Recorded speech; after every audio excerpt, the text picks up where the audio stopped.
Hi, I'm Marianna Peragallo. I'm a Brazilian-American artist based in New York City, and I spent a month in Mosaic Projects last October and got to meet a lot of folks in town during the Haunted Mill.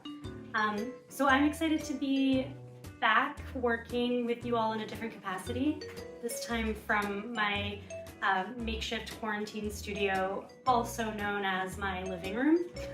I have a fun sculpture and animation project for us to work on today. But before we launch into that, I just want to tell you a little bit about my work so that you know where I'm coming from and what I make. I make anthropomorphic sculptures that are playful self-portraits about the cross-section of love, labor, endurance, and support. I make them out of polymer clay, which is like an oven-baked clay, and paint them with oil paint until there's like several layers of oil paint until I get the surfaces that I like. So for our sculpture project, we're going to be anthropomorphizing something in our home. What does anthropomorphizing mean? It means we're giving human form or personality to things that are not human. It's like when you see a car and you think it looks nice or mean depending on like the shape of the lights, like it looks like it has a face, right? Like you're anthropomorphizing that car.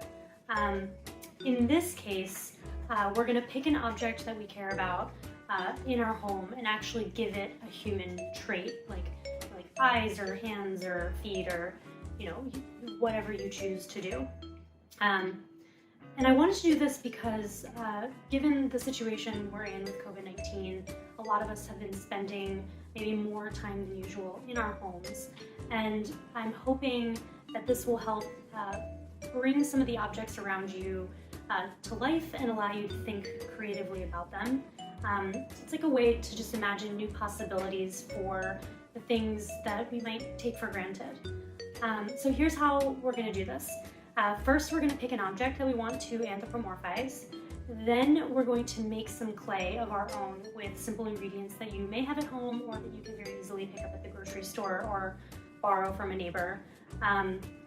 From there, we're going to make our sculptures, and I'll show you how I'm making my sculpture, but you may have other ideas and you absolutely do not have to make what I'm making. I'll try to just give you the tools so that you can, go off on your own and do your thing. Once we have our sculptures and we've painted them and let them dry and all of that, we can take an extra step and make stop motion animations with them if you like. So I picked this stone as my object because I just really love the shape of it. I like the weight of it. It is sort of special and sentimental because it actually belongs to my dad. He found it on one of his, on a trip that he was taking, and he brought it back, and I saw it in their house one day, and decided that I wanted to give it feet. I don't know, I looked at it and was like, this rock needs feet. It needs to be able to walk around. So that's what I'm going to be doing with this rock today. So go ahead and pick something in your house that you want to work with, and we will meet back up here shortly and we can start making our clay.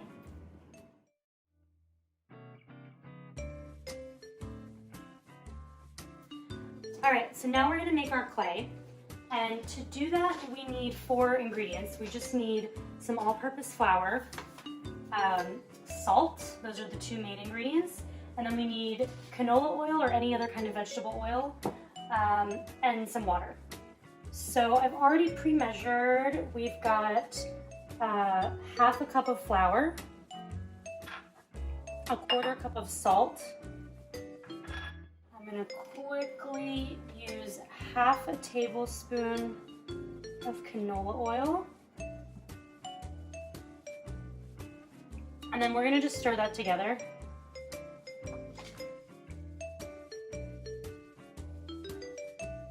So stir that well, and then we're going to slowly add our water. So right now I'm mixing it with a spatula, but then I am just going to get in there with my hands in a minute. You can kind of see how it's starting to look like a dough.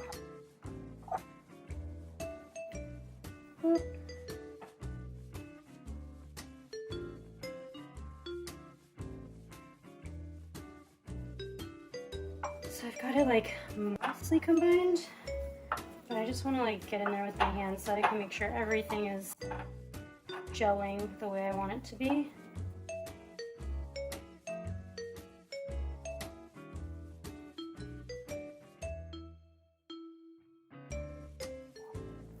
So now that I've washed my hands, like you can see, it's not sticking to me really, but it does have like a nice like doughy, pliable consistency. And that's our clay.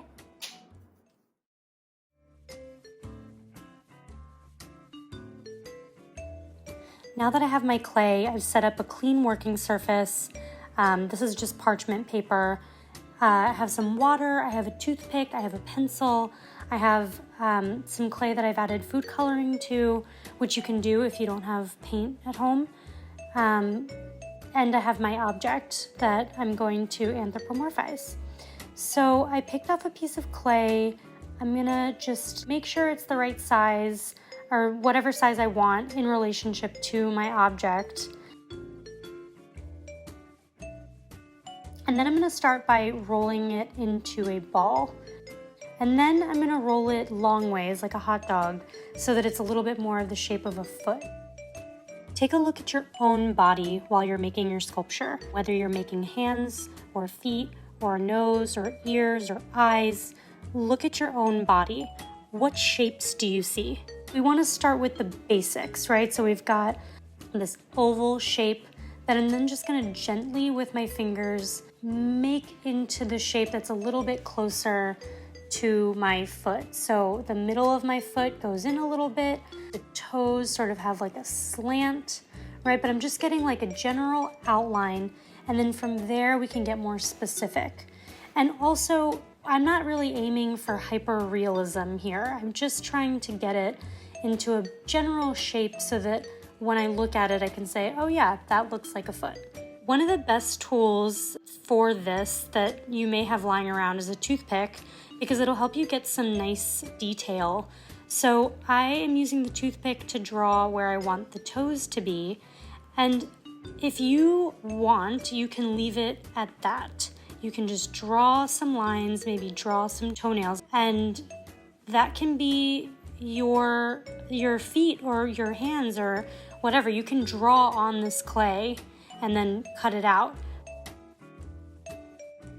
I also have this really sharp tool. You can use a sharp tool as long as your caretaker says it's okay, and make sure that you're keeping it away from your face, and just be very careful when you're using it. But you can get some really nice detail.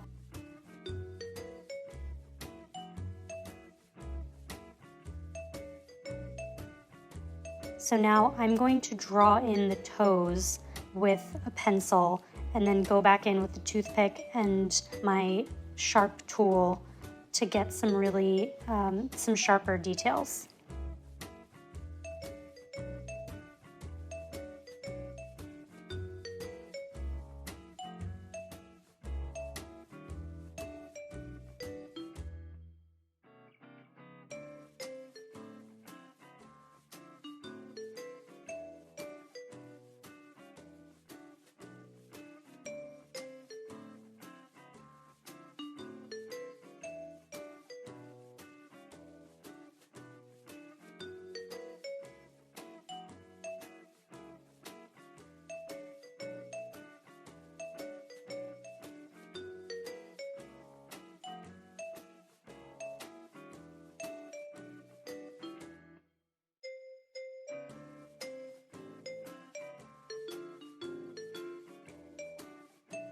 If you notice that your clay is starting to break a little bit, or has these like fine lines, you can just smooth it over with some water. Just be careful not to add too much or your clay might get mushy. When you have your sculpture the way you like it, we need to let it dry. So you can either leave it out for 24 to 48 hours to air dry, or you can put it in the oven for an hour at 250 degrees Fahrenheit, and that should speed up the drying process.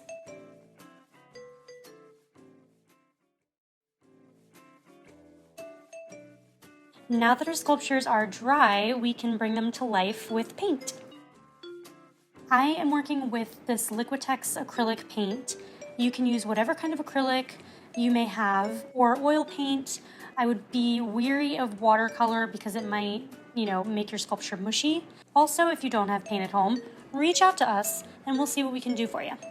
So now I'm going to start mixing my skin tone, and you'll notice that I don't have a skin color. I'm using yellow and red and brown and white, and I'm going to mix all those colors together to get the skin tone that I want that matches my own. So now I'm going to paint the whole thing, and I'm using a larger brush to cover the larger surfaces, and then I'm going to use a really teeny tiny brush for the toenails.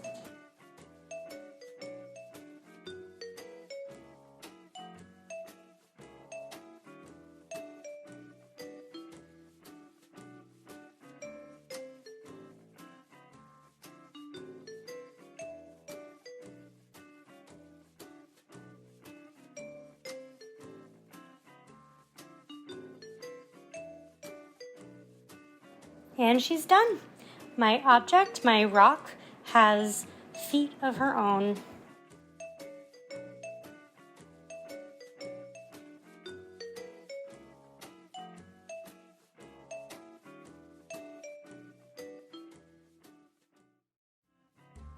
I'm now going to show you how to make a stop motion animation like the one you saw at the end of the last video. As you can see, my setup here is pretty basic. I have my phone, a tripod, and I'm using a free stop motion software called Stop Motion Studio. Stop motion animation is a type of animated video made with still images, meaning it's made with photos. The objects in the photo or in the frame get moved really slowly to make it look like they're moving on their own, even though your hands are doing the moving. In this case, for this video, I'm going to need to take 10 photos to make just 1 second of video. That's like, bam, 1 second. That's it. 10 photos. So here's what the stop motion process looks like with Stop Motion Studio. You set up your sculpture or object wherever you like it. Then you take a couple photos, establish the first frame of your movie. Then you want to move your object a tiny bit. Take a photo, move it again, just a little, take a photo, and repeat this over and over while you're moving your object to wherever you want it to go. Do this in the smallest steps possible to make the movement look as smooth as possible.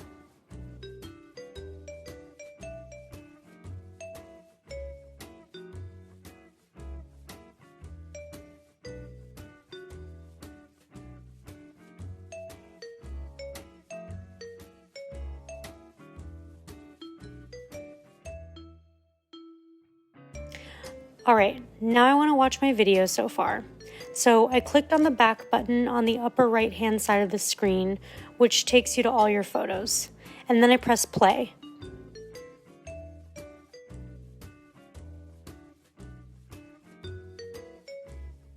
I like what I have so far, though I may want to go back in and edit later. For now, I'm going to add another section to my animation. I'm going to use little bits of polymer clay to make some eyes for my cute little rock. Remember, you can use your leftover homemade clay and add some food coloring to the clay, or you can also use paper, you can use googly eyes, etc. Just get creative with the materials you have on hand.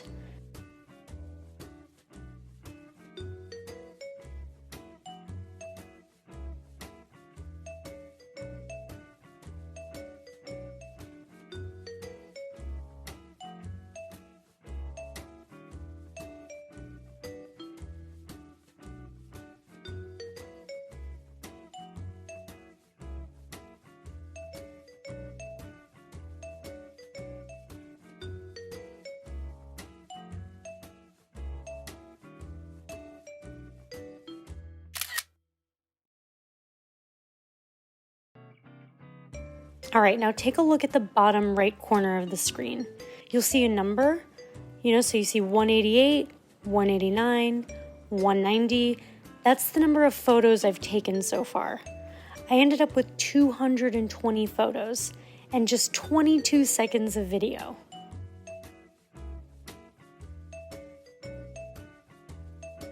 I'm finishing up and just wanted you to see what it looks like on camera versus what I'm doing off camera.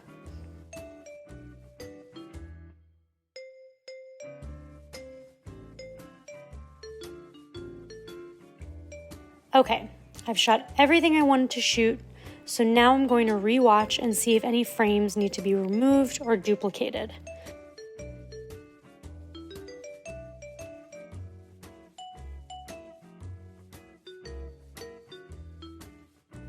I noticed that this particular part didn't flow very well, so I'm removing a couple frames by clicking on the frame and then clicking delete.